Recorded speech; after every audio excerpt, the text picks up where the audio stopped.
जादुई सिलाई मशीन की 5 लहंगे। एक बार की बात है, एक मेहंदीपुर नाम का गांव था। वहाँ पर सुशीला अपनी सास कमला और अपने पति राहुल के साथ रहती थी।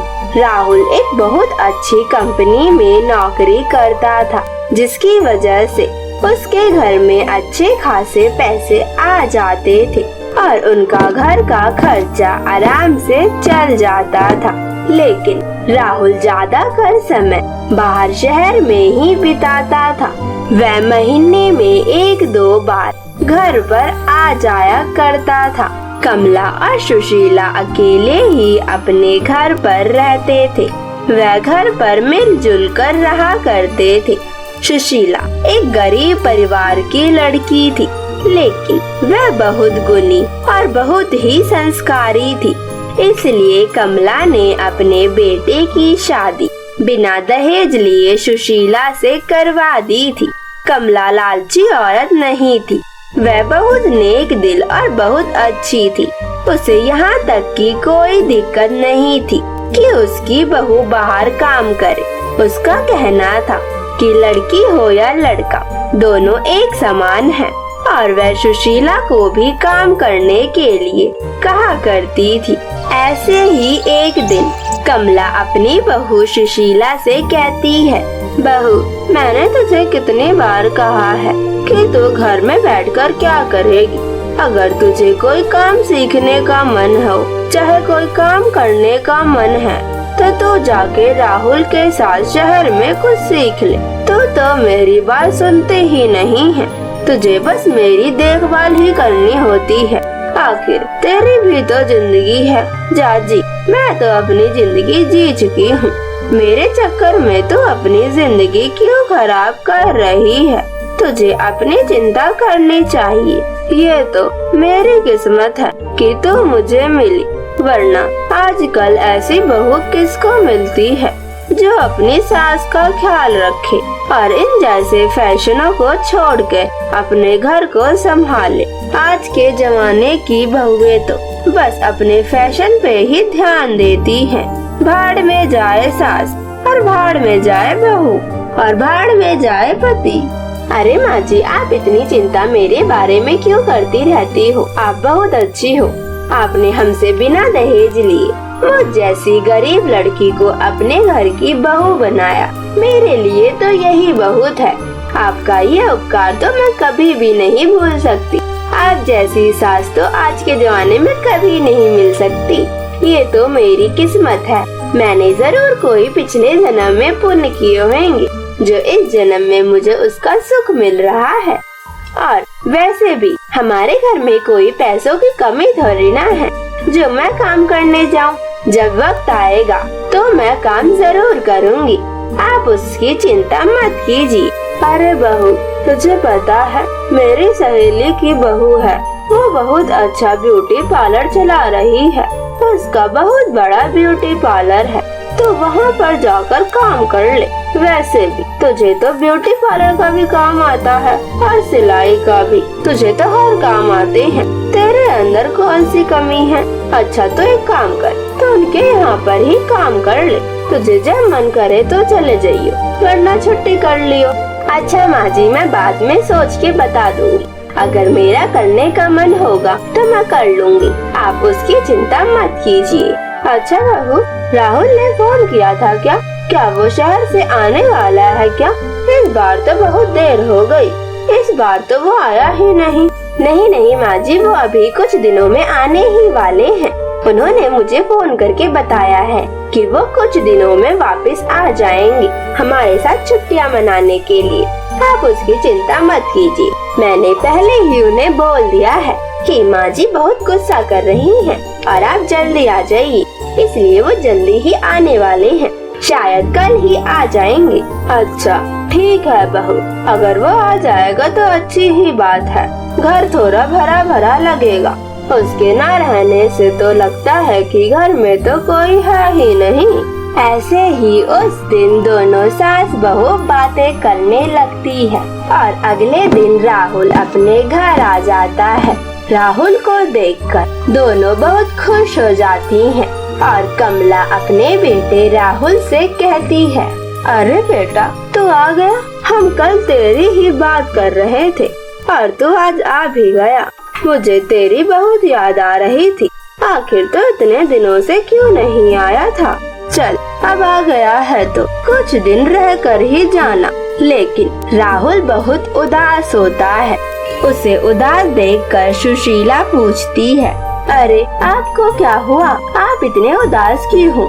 क्या कोई बात है? हाँ सुशीला, बात तो बहुत बड़ी है। मैं बहुत चिंतित हूँ। मुझे समझ नहीं आ रहा है कि मैं क्या करूँ और तुम्हें कैसे बताऊँ। अरे ऐसी कौन सी बात है जिसे आपको बताने में दिक्कत हो रही है? अरे आप हमें बताइए, हम आपकी परेशानी जरूर दूर कर देंगे। नहीं तो आपकी मदद तो कर ही सकते हैं। अरे सुशीला, मैं क्या बताऊं?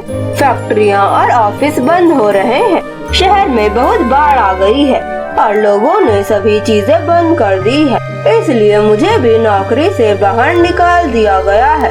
पता नहीं कब खुलेंगी, इसलिए मैं गांव आ गया। अरे तो आप चिंता क्यों कर रहे हो? गांव में मैं ही कुछ काम कर लूंगी, जिससे घर का खर्चा तो चल ही जाएगा। अरे बेटा, बहू सही तो कह रही है। वो गांव में ही कुछ काम कर लेगी। वैसे भी उसे बहुत से काम आते हैं। उसे कहीं भी छोटी मोटी नौकरी तो मिल ही जाएगी। अच्छा ठीक है सुशीला, तुम्हें जैसा सही लगे तुम वैसा करो। मैं भी कहीं नौकरी की तलाश करता हूँ। शायद मुझे कोई नौकरी मिल ही जाए। बहू, मैंने तुम्हें बताया था ना कि मेरी सहेली की बहू का बहुत बड़ा ब्यूटी पार्लर है। मैं उसी से बात करके तुम्हें वहाँ पर लगवा देती हूँ। तुम वहाँ पर ही कुछ काम कर लेना। ठीक है माँ जी, जैसा आपको सही लगे आप वैसा ही कीजिए। फिर कमला अपनी सहेली से अपनी बहू की नौकरी के लिए बात करती है और कमला की सहेली हाँ कर देती है। और अगले दिन से सुशीला वहाँ पर जाने लगती है। वह जैसे ही वहाँ पर पहुँचती है तो वहाँ पर उर्मिला होती है, जिसका ब्यूटी पार्लर होता है। उर्मिला शुरू से ही सुशीला से बहुत जलती थी, क्योंकि उसकी सास हमेशा सुशीला की तारीफ किया करती थी। इसलिए उर्मिला सुशीला को बिल्कुल भी पसंद नहीं करती थी। और आज वह सुशीला को देखकर कहती है, अरे ये तो वही सुशीला है जिसकी मेरी सास हमेशा तारीफ किया करती है। आज तो मैं इसे आज ही निकाल दूंगी इस ब्यूटी पार्लर से। ये भला मेरी ब्यूटी पार्लर में क्या करेगी? मुझे ये बिल्कुल भी पसंद नहीं है और इसे देख देख के तो मेरा पूरा दिन ही खराब हो जाएगा। इसलिए मैं इसे आज ही इस ब्यूटी पार्लर से निकाल दूंगी। और जब मेरी सास पूछेगी तो मैं उसे बोल दूंगी कि उसे तो कोई काम ही नहीं आता था, इसलिए मैंने उसे निकाल दिया। और उसके बाद उर्मिला ऐसा ही करती है, उसे अपने ब्यूटी पार्लर से निकाल देती है। सुशीला दुखी होकर घर पहुंचती है और अपनी सास को सब कुछ बताती है। यह सुनकर उसकी सास भी दुखी हो जाती है। ऐसे ही कुछ समय बीतने लगता है, लेकिन सुशीला को कोई भी नौकरी नहीं मिलती है।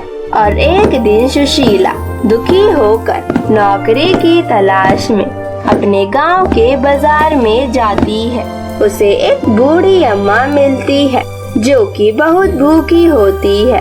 वह सुशीला से कहती है, बेटी मुझे बहुत तेज भूख लगी है, क्या तुम्हारे पास कुछ खाने के लिए है तो मुझे दे दो। मैं उसके बदले तुम्हें ये अपनी मशीन दे दूंगी। ये भले ही पुरानी है लेकिन बहुत काम की है। मेरे पास सिर्फ एकमात्र यही जरिया था कि मैं मशीन से कपड़े सिलती थी और इन्हें बेच दिया करती थी, लेकिन इस बुढ़ापे में तो वो भी काम नहीं हो पा रहा है, इसलिए ये मशीन मेरे कोई काम की नहीं है। अगर तुम इसे लेना चाहती हो तो ले लो।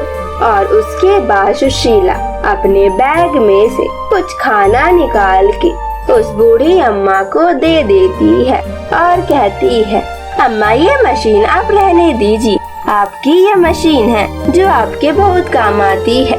आपको इसकी मुझसे ज्यादा जरूरत है, इसलिए इसे अपने पास ही रखिए। नहीं बेटी, मुझे इस मशीन की अब कोई जरूरत नहीं है। इसलिए ये मशीन तुम ही रख लो और तुम्हारे इस मदद से मैं बहुत खुश हूँ। इसलिए मैं तुम्हें एक बात बताना चाहती हूँ। इस मशीन से जो तुम पहली 5 ड्रेस बनाओगी वो जादुई होगी और उसकी मदद से तुम अपनी सारी परेशानियों को हल कर सकती हो। बेटी, मुझे पता है तुम हर किसी की मदद करती हो और आज तुम बहुत बड़ी मुसीबत में हो, इसलिए मैं तुम्हारी मदद करना चाहती हूँ और ये मशीन तुम अपने पास रख लो। मुझसे ज्यादा इस मशीन की तुम्हें जरूरत है। अच्छा, मैं चलती हूँ। सुशीला उस बूढ़ी अम्मा बात सुनकर बहुत खुश हो जाती है और उस मशीन को खुशी खुशी अपने घर लाती है और उस मशीन से वह पहले 5 लहंगे सिलती है जो कि बहुत सुंदर होते हैं, क्योंकि सुशीला को पहले से ही सिलाई आती थी। सुशीला बहुत अच्छी सिलाई करती थी। सुशीला उन लहंगों को जैसे ही तैयार करती है, उन्हें देखकर वह बहुत खुश हो जाती है और कहती है, अरे ये लहंगे तो मैंने कितने सुंदर सिले हैं। तभी उस मशीन में से आवाज आती है, सुशीला, ये लहंगे तुम्हें पता ही है कि जादुई है, लेकिन एक लहंगा सिर्फ एक ही इच्छा को पूरी कर सकता है, इसलिए तुम सोच समझ के अपनी इच्छाओं को पूरा करना और अपनी मुसीबतों को पहले हल करना। सुशीला उस मशीन की बातों को समझ जाती है और पहले लहंगे से कहती है, हे लहंगे, मैं चाहती हूँ कि मेरी पति की नौकरी दोबारा अच्छे जगह लग जाए और वह पहले से अच्छे से कमाने लगे। सुशीला के यह बोलते ही राहुल वहाँ पर भागते हुए आता है और सुशीला से कहता है, अरे सुशीला, मेरी बहुत अच्छी कंपनी में जॉब लग गई है और मुझे बहुत अच्छा पैकेज भी मिल रहा है। अब हमारे घर में कोई भी परेशानी नहीं होगी। सुशीला यह सुनकर बहुत खुश हो जाती है। तभी कमला भी यह सुन लेती है और वो भी अपने बेटे की खुशी देखकर बहुत खुश हो जाती है।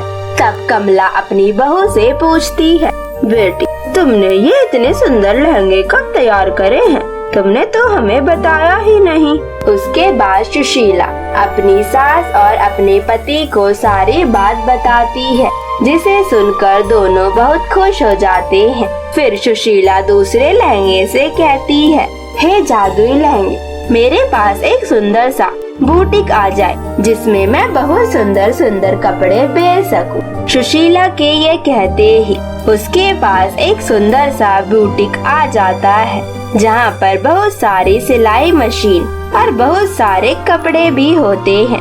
ये सब देखकर सुशीला बहुत खुश हो जाती है, लेकिन वह बाकी 3 बचे हुए लहंगों की मदद से गरीबों की मदद करती है और वह लोग मिलजुल कर रहने लगते हैं। अब उनके पास किसी भी चीज की कमी नहीं थी। जादुई मेहंदी का जादू। बिंदुपुर गांव में सलोनी अपने पिता अमन के साथ रहती थी। सलोनी की माँ सरिता घर पर ही घर का सारा काम संभालती थी और अमन गांव में ही रहकर छोटे मोटे काम किया करता था। अमन कभी गुब्बारे बेचता तो कभी खिलौने, उसका ऐसा ही काम था। अमन के घर में कोई कमाने वाला नहीं था, सिर्फ अमन ही कमाने वाला था, इसलिए उनके घर में कुछ अच्छे पैसे नहीं आ पाते थे और इसी कारण सलोनी स्कूल भी नहीं पढ़ पाती थी। सलोनी गांव के एक ब्यूटी पार्लर के यहाँ पर जाया करती थी, जहाँ पर एक अंकिता नाम की लड़की उस ब्यूटी पार्लर को चलाती थी। सलोनी हमेशा उस ब्यूटी पार्लर में कुछ ना कुछ सीखती रहती। सलोनी को मेहंदी लगाने का बहुत शौक था, इसलिए जब भी अंकिता किसी को मेहंदी लगाती तो सलोनी उसे बहुत ध्यान से देखती और घर आकर उस डिजाइन को अपने हाथ पर अच्छे से बनाने की कोशिश करती। सलोनी को इतना मेहंदी लगाने का शौक था, इसलिए सलोनी ने अपने घर के बाहर कुछ पौधे भी लगा रखे थे, जिसे वह पीस कर अपने हाथों पर लगाती थी, क्योंकि सलोनी के पास मेहंदी खरीदने के पैसे नहीं थे। उनकी घर की हालात इतने अच्छे नहीं थे कि सलोनी एक मेहंदी की कीप भी खरीद सकी। ऐसे ही सलोनी की आम जिंदगी कट रही थी। एक दिन सलोनी के पिता अमन की तबीयत खराब हो जाती है और जो भी कुछ पैसे घर में आ रहे थे वो भी आना बंद हो जाता है। यह सब देखकर सरिता बहुत उदास हो जाती है और कहती है, अरे ये भगवान की भी पता नहीं क्या लीला है। हमारे घर में वैसे भी खाने के लाले पड़े रहते हैं और हमारे घर में एक ही कमाने वाला था, लेकिन भगवान ने उसे भी नहीं छोड़ा। भगवान बस गरीबों पर ही अत्याचार करते हैं, उन्हें अमीर के घर नहीं दिखाई देते हैं। आखिर अब हमारे घर का खर्चा कैसे चलेगा? अब तो एक एक रोटी के लिए मोहताज होना पड़ेगा। यह कहकर सरिता रोने लगती है कि तभी सलोनी अपनी माँ को दुखी देखकर कहती है, अरे माँ, आप इतनी दुखी क्यों हो रही हो? अगर भगवान हमें बुरे दिन दिखाते हैं तो जरूर एक ना एक दिन हमें अच्छे दिन भी दिखाएंगे। आप इसकी चिंता मत करें। अरे बेटी, खाने को घर में एक दाना भी नहीं है, कैसे तेरे पिताजी को मैं दवाई खिलाऊंगी? इतनी मुश्किल से तो मैं दवाई का इंतजाम करके लाई हूँ, लेकिन घर में तो खाना ही नहीं है। क्या वह खाली पेट दवाई खाएंगे? अच्छा माँ, ठीक है, मैं अभी अंकिता दीदी के पार्लर में जाती हूँ, वहाँ उनसे कुछ पैसे मांग कर ले आऊंगी। सलोनी मन में एक उम्मीद लिए अंकिता के ब्यूटी पार्लर में जाती है और सलोनी अंकिता से कहती है, अंकिता दीदी, मुझे आपसे कुछ काम है, मुझे कुछ पैसों की जरूरत है, क्या आप मुझे कुछ पैसे दे सकती हो? दरअसल मेरे पिताजी की तबीयत खराब है और घर में कुछ खाने को नहीं है, इसलिए मुझे कुछ पैसे दे दो, मैं बाद में आपको दे दूंगी। अरे सलोनी, तुम हमेशा ऐसे ही करती हो, हमेशा मुझसे पैसे लेकर चली जाती हो, लेकिन कभी भी पैसे लौटाती नहीं हो। मुझे पता है कि तुम्हारे पास पैसे नहीं है मुझे देने के लिए, तो एक काम करो, तुम मेरे ब्यूटी पार्लर में ही काम शुरू कर दो। मैं तुम्हें जो काम बोलूँगी तुम वो करना, मैं उसके बदले तुम्हें पैसे दे दूंगी। ठीक है दीदी, जैसा आपको सही लगे, मैं आपके यहीं पर ही काम कर लेती हूँ। वैसे भी मुझे कौन सा काम होता है, मेरे घर पे वैसे भी पैसों की बहुत जरूरत है, इसलिए मैं आपके यहाँ पर ही काम करके कुछ पैसे घर के लिए कमा लूंगी। अच्छा सलोनी, सुनो, मुझे आज एक बहुत बड़े मेहंदी फंक्शन में जाना है, वहाँ बहुत से लोगों को मेहंदी लगानी है, इसलिए तुम भी मेरे साथ चलो। मुझे पता है तुम बहुत अच्छी मेहंदी लगाती हो, अगर तुम वहाँ पर जाओगी तो तुम्हें मैं आज ही अच्छे खासे पैसे दूंगी। अच्छा ठीक है दीदी, मैं आपके साथ चलती हूँ। उसके बाद दोनों वहाँ पर जाते हैं और वहाँ पर अंकिता और सलोनी बहुत से लोगों को मेहंदी भी लगाते हैं, लेकिन सलोनी की मेहंदी बहुत से लोगों को पसंद आ जाती है और उसकी तारीफ हर कोई करने लगता है। और फिर कुछ देर बाद अंकिता और सलोनी दुल्हन को मेहंदी लगाने लगती है कि तभी दुल्हन की माँ आती है और वह कहती है, अरे बेटी, तुझे मैं क्या बताऊं, तेरा जो ब्लाउज था वो तो दर्जी ने सिलने से मना कर दिया और वो पता नहीं कहाँ गायब हो गया है। अब तो तुझे वो कपड़ा भी नहीं मिलने वाला। अब तू कौन सा ब्लाउज पहनेगी अपनी शादी में? क्या माँ, ये अब क्या कह रही है? मैंने इतने सपने सजोए थे, लेकिन वो सारे धरे के धरे ही रह जाएंगे। अब क्या होगा मेरा? अब मेरे लहंगे का ब्लाउज कौन सिलेगा? अब मैं क्या करूँ? आज ही मेरी शादी है, अब तो मेरे पास कोई चारा ही नहीं बचा है, अब मैं क्या पहनूंगी? दुल्हन और दुल्हन की माँ परेशान हो जाती है। उन दोनों को परेशान देखकर अंकिता कहती है, अरे आप इतनी चिंता क्यों कर रही हो? जरूर कोई ना कोई रास्ता निकल ही जाएगा। अरे तुम चुप रहो, तुम्हें पता है मैं एक मॉडल हूँ, मेरी शादी की फोटो अखबारों में छपेगी और तुम ही बताओ मैं कौन सा ब्लाउज पहनूंगी? तो अगर मैंने कोई ढंग का ब्लाउज या फिर ढंग का लहंगा नहीं पहनूंगी तो मेरी कितनी बेइज्जती होगी। तुम्हें तो कुछ पता ही नहीं रहता, तुम तो गरीब लोग हो, तुम्हें बस फटे पुराने कपड़े पहन के अपनी शादी कर लेनी होती है, लेकिन हमारी तो एक रेपुटेशन है, मैं उसे बिगाड़ना नहीं चाहती हूँ। कि तभी सलोनी कहती है, अरे दीदी, आप इतनी चिंता क्यों कर रही हो? मेरे पास इसका इलाज है, मैं अभी इस समस्या को हल कर देती हूँ। वो तुम कैसे करोगी? क्या तुम्हें सिलाई आती है? लेकिन अगर तुम्हें सिलाई आती है तो मेरे पास तो अभी कपड़ा भी नहीं है जो मैं तुम्हें सिलने के लिए दे दूं। नहीं दीदी, मुझे सिलाई नहीं आती है, लेकिन मेरे पास एक आइडिया है। अगर आपके पास कोई पुराना ब्लाउज रखा हुआ है तो आप वही ले आइए। मैं आपका नए मॉडल का ब्लाउज बना दूंगी, जिसे देखकर आप बहुत खुश हो जाएंगी।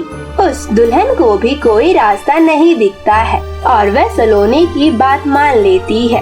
वह अपना एक पुराना ब्लाउज ले आती है, जिसे सलोनी पहनने के लिए कहती है। फिर सलोनी उस ब्लाउज का बैक काट देती है और वहाँ पर अपनी मेहंदी की मदद से एक सुंदर सा ब्लाउज बना देती है। जब सलोनी की पूरी मेहंदी हो जाती है तो दुल्हन अपना ब्लाउज देखती है। ये देखकर दुल्हन बहुत खुश हो जाती है और वह सलोनी से कहती है, अरे तुमने तो कितना सुंदर डिजाइन बना दिया, ऐसा डिजाइन तो किसी ने भी नहीं पहना होगा। अब तो मेरी शादी की चर्चा हर जगह होगी और ये ब्लाउज तो हर जगह चलेगा, अभी तो ट्रेंडिंग हो जाएगा। ऐसा ब्लाउज तो किसी ने आज तक भी नहीं देखा होगा। अब तो मेरी शादी बहुत धूमधाम से होगी। सुनो, मेरा नाम अनामिका है और मुझे तुम दीदी मत कहना, मुझे अनामिका कहकर बुलाना। अब मैं तुम्हारी किस्मत चमका दूंगी, क्योंकि तुमने मेरे लिए बहुत बड़ा काम किया है। उसके बाद अनामिका की शादी बहुत धूमधाम से होती है। अनामिका की शादी में सब अनामिका के मेहंदी के ब्लाउज की बहुत तारीफ करते हैं और उसके मेहंदी के ब्लाउज की चर्चा बहुत जगह होती है, यहाँ तक कि बहुत सारे बड़े बड़े लोगों में भी। शादी के बाद अनामिका के मेहंदी के ब्लाउज को देखकर बहुत सारे कंपनीज के लोग अनामिका से अपने प्रोडक्ट की प्रमोशन कराने के लिए बहुत सारे पैसे भी देते हैं। यह सब देखकर अनामिका बहुत खुश हो जाती है और वह सलोनी के घर आती है और वह सलोनी से कहती है, अरे सलोनी, तुम्हें पता नहीं तुम्हारे उस मेहंदी के ब्लाउज की वजह से मैं कितनी फेमस हो गई हूँ। मुझे कई सारे कंपनीज के लोगों ने अपने प्रोडक्ट की एडवर्टीजमेंट के लिए मुझे प्रमोट किया है, इसलिए तुम मेरी आज से असिस्टेंट बन गई हो। अब तुम मेरे साथ ही रहोगी और सारी चीजें तुम्हें मेरे लिए सिलेक्ट करोगी। और ये लो एडवांस पैसे, तुम्हें आज से पैसों की कमी नहीं होगी। सलोनी ने इतने सारे पैसे आज से पहले कभी भी नहीं देखे थे और वह बहुत खुश हो जाती है और वह अनामिका से कहती है, ठीक है दीदी, आज से मैं आपके साथ ही काम करूंगी।